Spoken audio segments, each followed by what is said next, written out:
In Utah, just a fraction of reported sexual assaults are prosecuted. And the KSL investigators have found here poor tracking and reporting throughout the state's criminal justice system makes it difficult to know the true scope of this problem. Tonight, Daniela Rivera examines how the system could do more for victims. I was assaulted a couple days after I turned 15.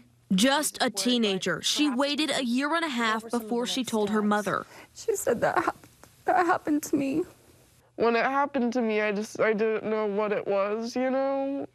Because she is a minor, the KSL investigators agreed to conceal her identity and her mother's. She reported the assault to authorities in Utah County a year ago, in February 2021. You know, and I thought they were going to do some more investigating, But for months, they heard nothing. We haven't heard anything. I believe that it's just been dropped.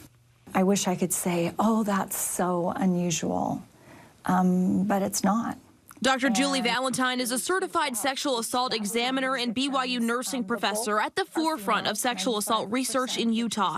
She studied prosecution rates in both Salt Lake and Utah counties and found for nearly a decade, only 11% of reported sexual assaults in Utah County were prosecuted. This has got to change. The study only focused on adult cases in which a forensic sexual assault nurse exam kit was completed. Valentine's research did not capture cases like this teen's with a delayed report and no forensic evidence. I can only imagine that that's just a mere fraction of those cases that are reported that get prosecuted. Valentine's research revealed a majority of cases died with law enforcement. In Utah County, she found 73% were not formally sent over to prosecutors. The most common reason, lack of evidence or unfounded. Does that ultimately boil down to a system where women are not believed? That's exactly it.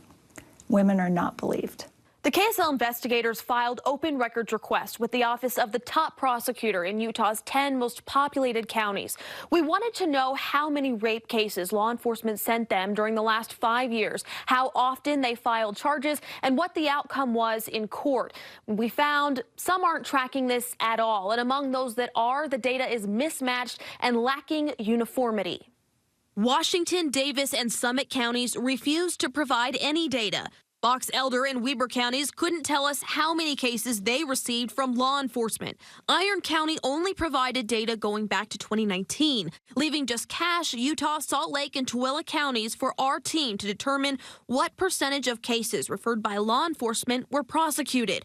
Cache County's data indicates all of them. Salt Lake and Tooele counties had the lowest prosecution rates at just 26 and 20%. I should not need to be an outside researcher to get these numbers. This should be public record.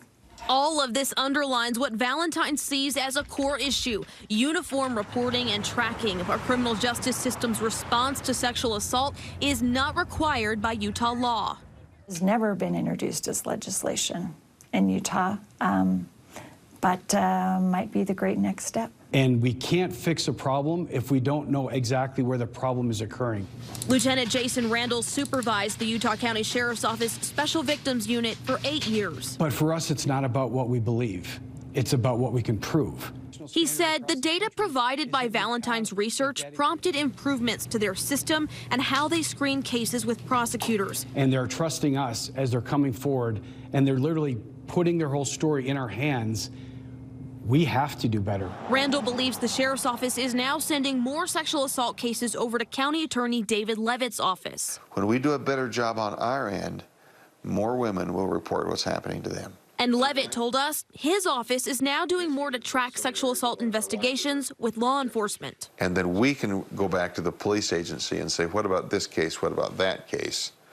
And so that they just don't die at the police station. Still, some cases fall through the cracks. I just don't feel safe. This victim's mother called KSL after feeling they'd been left in the dark. I just wanted to scream, like, who's going to help my daughter? Who's going to help her, you know? So we asked both agencies where in the system this case stalled. We did our investigation and then sent it over to the county attorney's office for them to review that case. Randall says that happened in April of 2021. More than 5 months went by before Levitt's office sent an email to the detective saying the office was declining to prosecute. Is that a normal amount of time for your office to get to a case and screen it? No, it's not. Levitt says mistakes were made at every level of the system with this case, including failures to notify the victim about a charging decision. But he says the case has been reopened since we started asking questions. This case got a new look because you made me aware of it, for which I'm really grateful. Are there more out there like her? Absolutely. How can we tell these young girls and even young boys that they're protected? It's not right. Valentine says Utah has to fix this system to better protect and support victims who come forward. And if we want to be a healthier state, a safer state, then we need to say we've got to do more on prosecuting these cases. Valentine said it's important that victims and survivors continue to come forward, not just to report, but to take advantage of free resources that are available.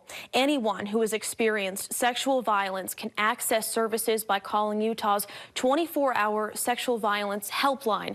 We've also posted this number and other resources online at KSLTV.com.